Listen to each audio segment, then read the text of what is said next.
A paz do Senhor e o amor de Maria esteja com todos vocês. Sejam muito bem-vindos. Hoje nós vamos finalizar o segundo livro de Macabeus, mais um livro lido. Mas antes, eu gostaria de convidá-los a invocarmos a proteção de São Miguel Arcanjo. Em nome do Pai, Filho, Espírito Santo. Amém. Vamos invocar a proteção de São Miguel Arcanjo, pedindo sua intercessão pelo Padre Daniel Ribeiro, por todos os sacerdotes, pelo Papa Leão XIV, por todo o clero, pela conversão de todos os pecadores, pelos nossos familiares, por nós e por todas as intenções que estão em nossos corações. São Miguel Arcanjo, defendei-nos no combate. Sede o nosso refúgio contra as maldades e ciladas do demônio. Ordene-lhe Deus, e instantemente pedimos. E vós, príncipe da milícia celeste, pela virtude divina, precipitai no inferno a Satanás e a todos os espíritos malignos que andam pelo mundo para perder as almas. Em nome do Pai, Filho e Espírito Santo. Amém. Capítulo 14. O sumo sacerdote Alcimo. 3 anos mais tarde, Judas e seus companheiros souberam que Demétrio, filho de Seleuco, tinha chegado pelo porto de Trípolis, com um poderoso exército e uma grande esquadra. Soube também que o país caíra em suas mãos e que havia causado a perda de Antíoco e de seu tutor Lísias. Ora, certo Alcimo, outrora sumo sacerdote, mas voluntariamente comprometido por ocasião da introdução dos costumes pagãos, vendo que de nenhum lado lhe restava esperança de salvação, nem possibilidade de achegar-se ainda ao altar, veio ter com o rei Demétrio. Isso foi pelo ano de 151. Ofereceu-lhe uma coroa de ouro, uma palma e, além disso, alguns ramos de oliveira, dos que se oferecem no templo. Naqueles dias, contudo, não disse nada. Encontrou, porém, ocasião oportuna para executar sua maldade.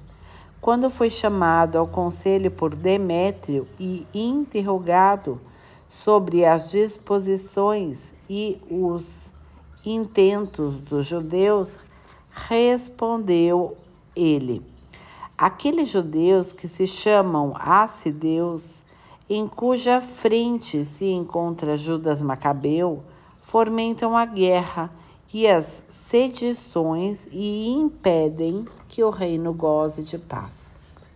Eis porque, despojado de minha dignidade hereditária, quero dizer ao sumo sacerdócio, vim aqui, primeiramente porque tenho realmente cuidado dos interesses do rei.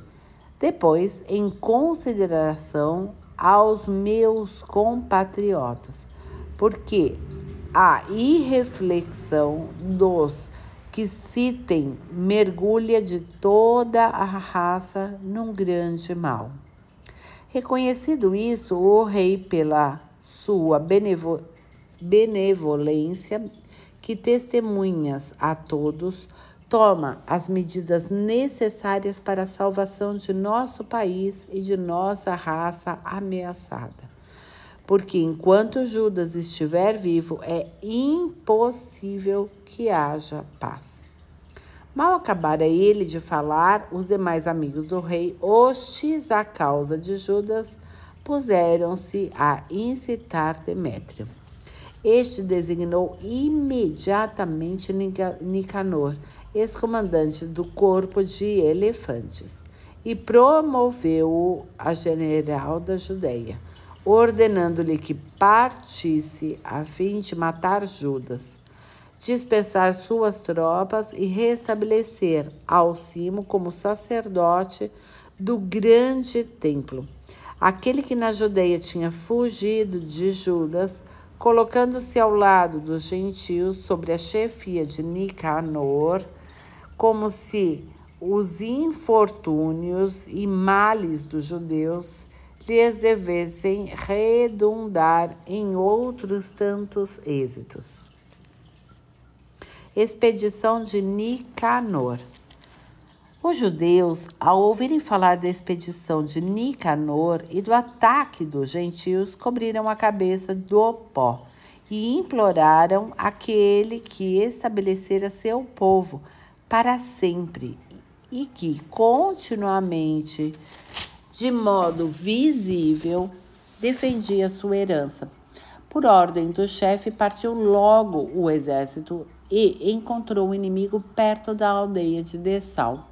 Embora Simão, irmão de Judas, estivesse em presença de Nicanor, adiou o ataque em vista do súbito terror produzido aos seus pais pelos inimigos. De seu lado, Nicanor, conhecendo a coragem dos homens de Judas e a grandeza de ânimo com que eles se atiravam ao combate pela pátria, temeu expor-se a uma decisão pelo sangue. Enviou, pois, Posidônio, Teodoro, Matatias, para oferecer a mão aos judeus e receber a deles. As propostas de paz foram por muito tempo examinadas. Cada chefe as comunicou às suas tropas e foram aceitas unanimemente. Foi fixado um dia para uma conferência dos chefes sobre esses assuntos. De um lado e de outro avançou um carro e colocaram cadeiras de honra. Judas postou homens armados em lugares estratégicos, prontos para qualquer eventualidade, se os adversários os viessem trair. A conferência dos chefes foi satisfatória. Nicanor passou a residir em Jerusalém sem fazer ali mal algum. Despediu até mesmo a multidão das tropas que ele havia trazido consigo. Estava constantemente em companhia de Judas, sentindo amizade para com ele. Instou para que ele se casasse e que tivesse filhos. Judas casou-se, gozou da tranquilidade e desfrutou a vida, verificando ao cimo os sentimentos recíprocos de ambos os chefes. Investigou as cláusulas do tratado e dirigiu-se a Demétrio, acusando Nicanor de conjurar contra o Estado, porque havia designado para seu lugar-tenente Judas, o próprio inimigo do reino. Exasperado e excitado pelas calúnias desse bandido, escreveu o rei a Nicanor dizendo-lhe que estava descontente com os tratados realizados e ordenava-lhe que ele enviasse preso Macabeu o mais depressa possível para Antioquia. Ao receber a carta, Nicanor ficou consternado e triste por ter de romper seus contratos sem que Judas tivesse agido mal. Mas, como ele não podia contrariar as ordens do rei, procurava uma ocasião para executar essa ordem por algum ardil. Reparando Macabeu que Nicanor se mostrava mais rude para com sua pessoa e com uma atitude mais indiferente, achou que esse procedimento nada indicava de bom. Reunindo, pois, um grupo dos seus partidários, ocultou-se de Nicanor. Quando o outro reconheceu que havia sido logrado, dirigiu-se ao grande e sublime templo. No momento em que os sacerdotes ofereciam o sacrifício, e deu-lhes ordem de entregarem este homem. Os sacerdotes, porém, juraram-lhe que não sabiam onde se achava o que ele procurava. Então, estendendo a mão para o templo, jurou: se não me entregar de Judas preso, arrasarei até o solo este santuário de Deus. Derribarei o altar e no mesmo lugar edificarei um magnífico templo a Dionísio. Ditas essas palavras, ele se retirou. Os sacerdotes então ergueram as mãos para o céu e invocaram aquele que sempre pelejou pelo nosso povo. Senhor do universo, exclamaram eles, vós que bastais a vós mesmos, quiserdes possuir entre nós um templo por habitação. Ó fonte santa de toda santidade, conservai, pois, sempre livre de toda profanação essa casa, que há pouco foi purificada. Morte heróica de Razias. Aconteceu também que Razias, um dos anciãos de Jerusalém, foi denunciado a Nicanor. Era um homem dedicado aos seus concidadãos, de grande reputação e cognominado pai dos judeus, por causa da sua benevolência. Anteriormente, por ocasião da resistência ao paganismo, havia sido acusado de judaísmo, e pelo judaísmo ele se havia exposto de corpo e alma com extremo zelo.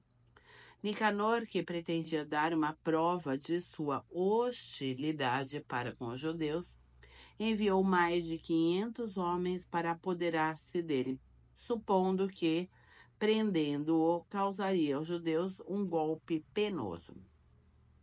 Como essa tropa foi apoderar-se da torre e forçar a entrada, uma vez que havia sido dada a ordem de atear fogo e incendiar as portas, Razias, quando ia ser preso, transpassou-se com a própria espada, preferindo morrer honradamente antes que cair nas mãos dos ímpios e padecer ultrajes indignos de seu nobre nascimento. Na precipitação, porém, dirigiu mal o golpe, e enquanto os soldados forçavam o lado de fora contra as portas, ele correu animosamente para cima do muro e, com coragem, atirou-se sobre a multidão.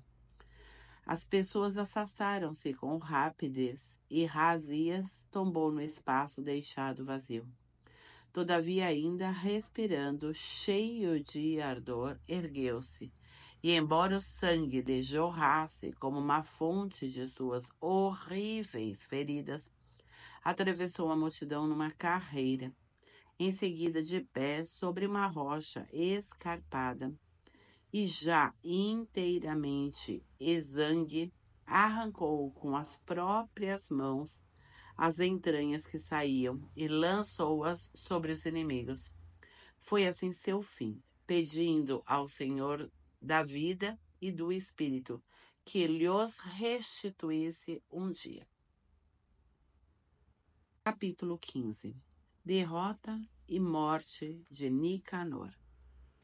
Ouvindo falar que Judas e seus aliados estavam nas fronteiras da Samaria, resolveu Nicanor atacá-los com toda a segurança no dia do repouso sabático.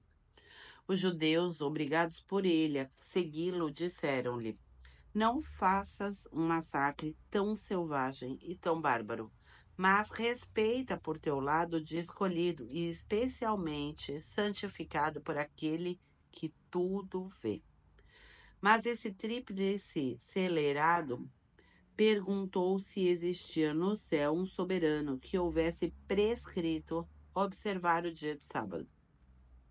Como eles respondessem, foi o mesmo Senhor vivo, todo-poderoso do céu, quem ordenou a celebração do 7º dia. O outro replicou: também eu sou poderoso na terra, e ordeno que se tomem as armas e se executem as ordens do rei. Todavia não pôde executar seu desígnio criminoso. Enquanto Nicanor, no auge do seu orgulho, decidia erigir um troféu com os despojos de Judas e seus companheiros, Macabeu, ao contrário, deixava-se levar por uma inteira confiança de que haveria de obter auxílio do Senhor. exortava os seus companheiros a que não temessem o ataque dos gentios, a que se lembrassem dos auxílios já obtidos do céu e a que esperassem, pois agora também o Todo-Poderoso lhes concederia vitória. Encorajou-os, citando a lei e os profetas, lembrou-lhes os combates outrora sustentados e inflamou-os desse modo com um novo ardor. Após ter-lhes reanimado o espírito, estimulou-os ainda, apresentando aos seus olhos a perfídia dos gentios e o desprezo da palavra dada. Assim, armou a todos, não com a segurança que vem das lanças e dos escudos, mas com a coragem que suscitam as boas palavras. Narrou-lhes ainda uma visão digna de fé, uma espécie de visão que os cumulou de alegria. Eis o que tinham visto. Onias, que foi o sumo sacerdote, homem nobre e bom, modesto em seu aspecto, de caráter ameno, distinto em sua linguagem e exercitado desde menino na prática de todas as virtudes, com as mãos levantadas, orava por todo o povo judeu.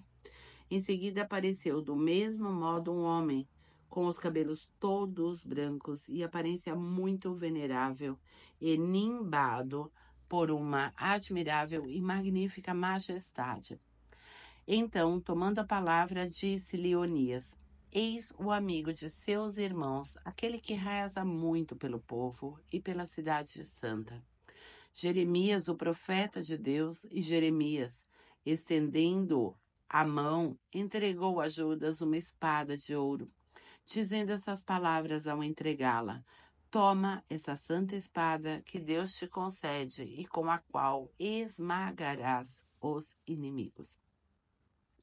Entusiasmados pelas palavras de Judas, tão nobres e tão capazes de excitar a coragem e robustecer as almas dos jovens, decidiram os judeus não acampar, mas arrojar-se para a frente, travar com valor a batalha e obter assim uma decisão, porque a cidade, a religião e o templo estavam em perigo.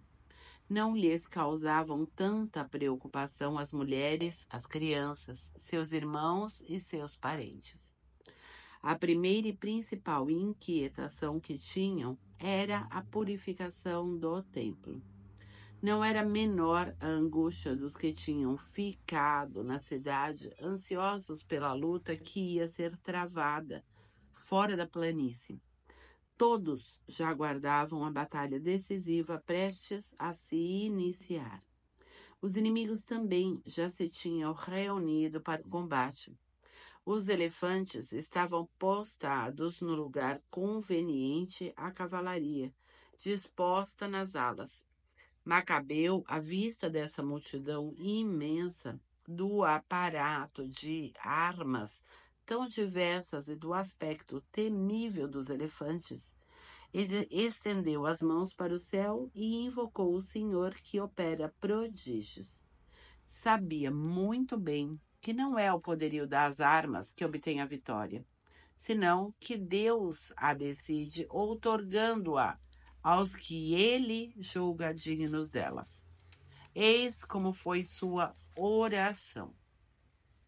Senhor, vós que no tempo de Ezequias, rei da Judeia, enviaste vosso anjo e fizestes perecer 185.000 homens do exército de Senaqueribe, enviai, pois, agora o soberano dos céus, um bom anjo que nos preceda, infundindo temor e espanto.